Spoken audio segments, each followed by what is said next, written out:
Salve! Hoje, quinta, 18 de junho, 2 meses depois de ter iniciado essa série de conversa com os amigos e as amigas, eu venho para esse 19º e último para conversarmos a respeito desse nós do nós que a gente veio falando nos últimos vídeos, que precisamos construir o Brasil que queremos. A quem cabe construir o Brasil que queremos, e para isso nós conversamos que precisávamos saber quem somos e o que queremos, porque a gente viu que tem outros projetos, como o projeto de um presidente da República, que entrou, até para falar num primeiro assunto, ele nem sabia direito o nome do partido dele, logo no primeiro mês ele acabou com o partido, como ele não sabia também no primeiro debate da televisão, ficou claro que ele não sabia nem o nome do vice dele. Então, foi um catado de gente que não se interessava por política, ou que se interessava do jeito que o atual presidente se interessava, que era usar a política para fazer carreira, ele, filhos, e ganhar dinheiro, né, e fazer negócios.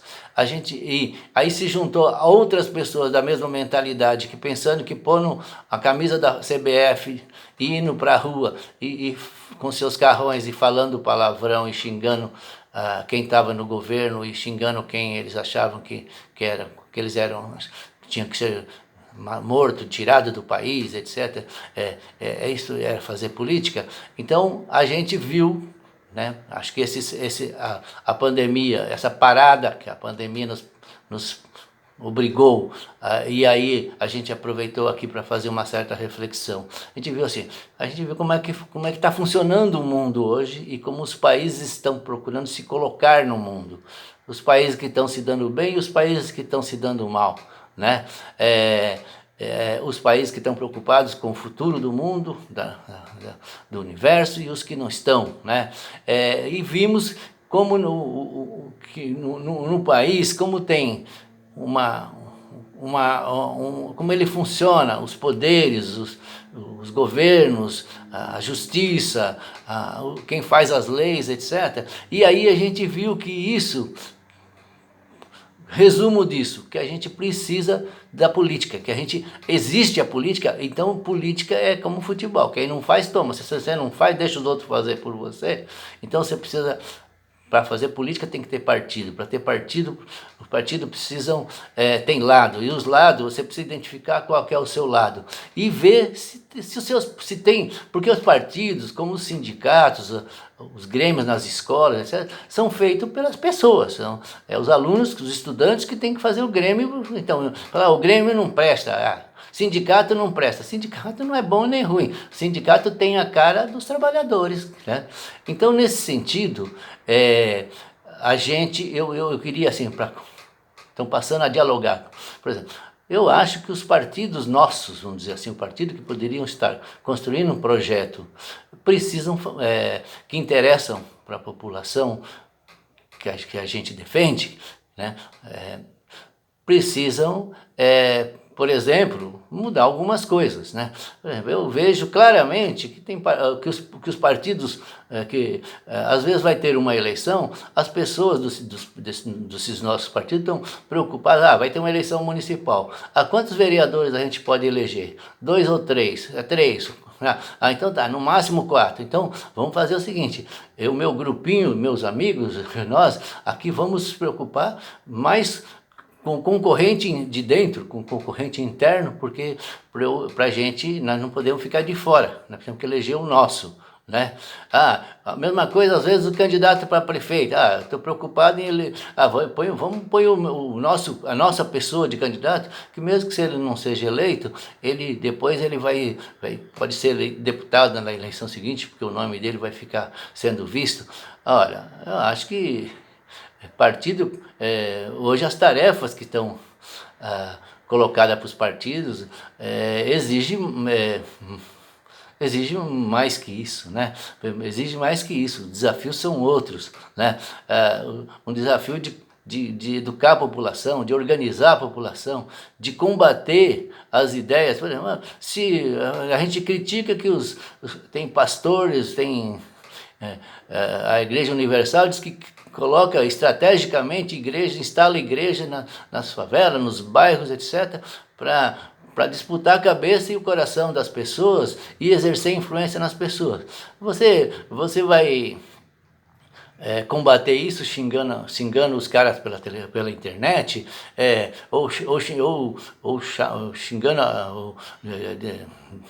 desacatando, diminuindo as pessoas que estão deixando iludir. Não, você tem que fazer a disputa com eles, você tem que fazer a disputa, e para você fazer a disputa você tem que estar lá, né? Tem que estar lá. Então nós estamos precisando disso. A mesma coisa eu falo em relação aos sindicatos, né? Nós temos gente já dando de barato que os sindicatos não vão servir mais para mais nada.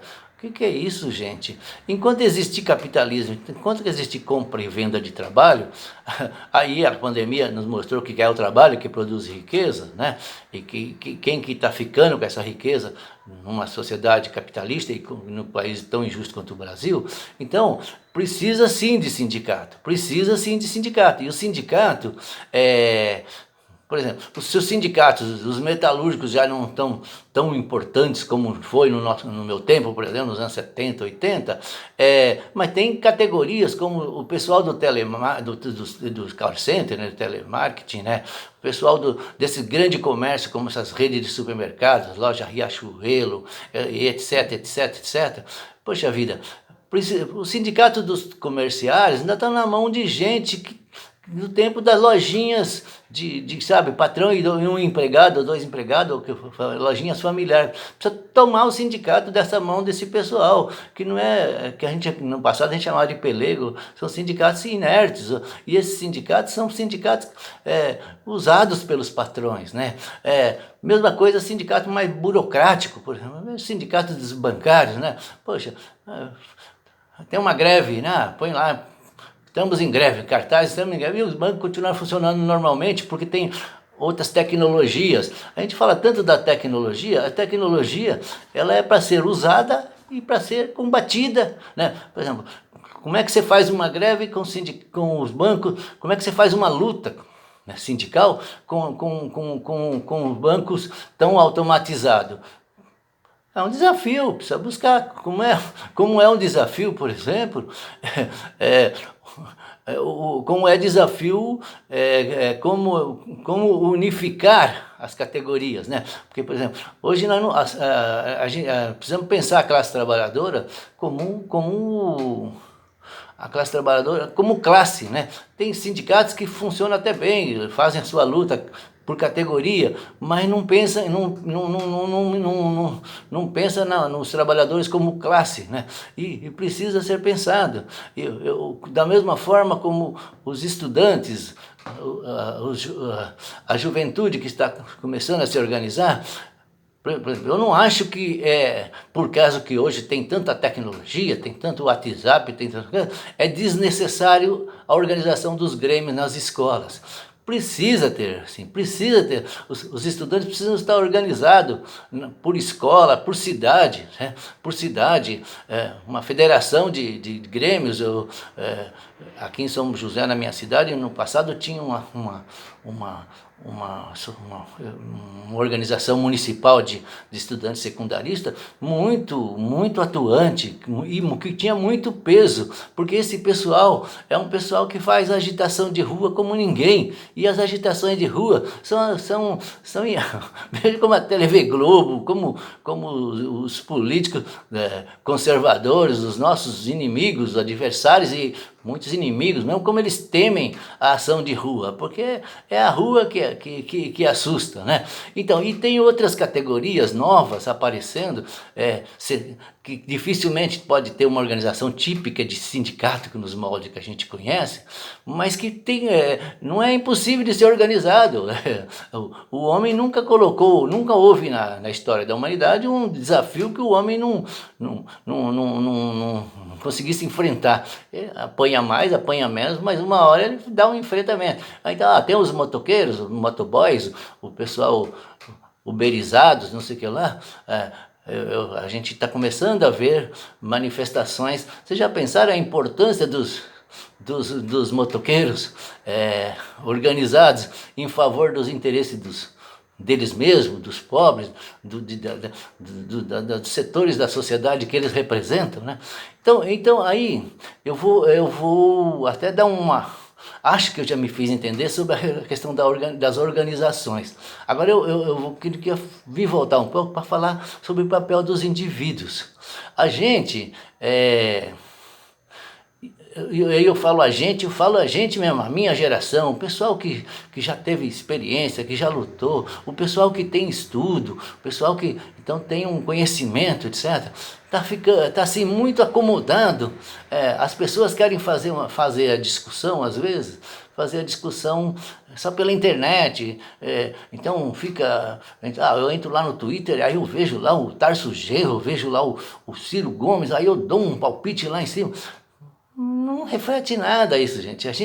O reflete muito pouco. O que a gente tem que fazer é a gente contribuir. Por exemplo, eu sou um professor universitário numa cidade que nem São José, eu tenho que fazer política. Eu sou um animal político também, sabe?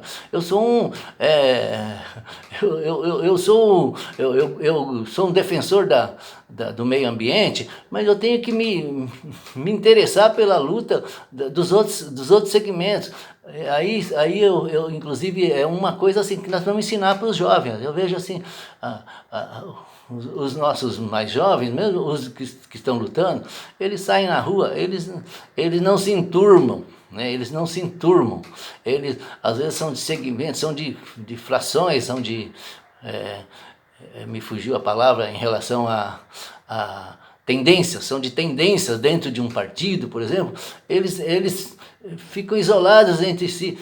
Eu preciso falar para eles que se alguém ensinou para eles isso não é bom. Nós cometemos esses erros no passado, de divisionismo, etc. A gente precisa combater o divisionismo. E aí, todo mundo tem tarefa. Hoje vamos precisar de todo mundo. Hoje não dá para não deixar de contar com quem... Sabe, nós precisamos de cada um. E aí é o seguinte, não é ficar dando palpite do tipo, na próxima eleição eu quero que o Lula seja presidente. A minha opção de A, B, C, D, seja o Lula presidente. Mas a gente que é cachorro pequeno aqui, a gente que está aqui no andar de baixo, a gente não influencia. Então, aí depois, inclusive, eu sou assim, por exemplo, tem um primeiro turno, eu voto no candidato que eu gostaria que ganhasse, no partido que eu gostaria de ganhar. Se no segundo vai ter o Bolsonaro contra qualquer outro, eu vou votar no qualquer outro, ainda que seja, sabe, eu já votei, inclusive, no estado de São Paulo, que é um estado difícil da gente votar em candidatos bons, porque a maioria da população é muito conservadora, mas assim, quantas vezes eu votei no outro contra o Maluf? É uma desgraça, mas o Maluf era um Bolsonaro mais qualificado, mas era um Bolsonaro. Eu queria, caminhando para o encerramento, fazer uns agradecimentos aqui ao João Pedro, meu neto, ao Zé Luiz, o pai dele, porque se não fosse eles, eu nem teria me metido a fazer isso daqui, eles que são culpados de achar que eu interessava eu fazer, né? Queria agradecer as pessoas que participaram comigo, discutindo, de vez em quando, dando opinião. A responsabilidade sempre é só minha, mas teve gente que ajudou e dialogou. Eu aprendi muito nesse período, me forcei a desenferrujar a cabeça, tal, até assistir muitos vídeos, etc, que é uma coisa que eu não gosto, assistir vídeos longos de 1 hora para me preparar, tal. E queria dar uma última informação, é o seguinte: a história do seu Zé Pedro, nós chegamos a fazer uma gravação para colocar o seu Zé Pedro no ar aqui junto com a gente, ainda dentro da série. A gravação que nós fizemos não ficou com qualidade técnica suficiente para a gente colocar. Então eu tenho uma pessoa lá em Ubatuba, com os problemas da pandemia, ela não conseguiu fazer dentro do tempo, mas tem uma pessoa que ela está muito generosamente se dispôs a fazer um vídeo com o seu Zé Pedro. Aí já é um pouquinho maior até, porque aí seria, se isso acontecer, quando isso acontecer, aí eu me comprometo a postar aqui, então como é que fala, uma exclusiva do seu Zé Pedro da Casa de Farinha de Ubatuba. Gente, muito obrigado e vamos que vamos. O mundo vai ser melhor, o Brasil vai ser melhor, porque nós vamos fazer o Brasil melhor. Obrigado.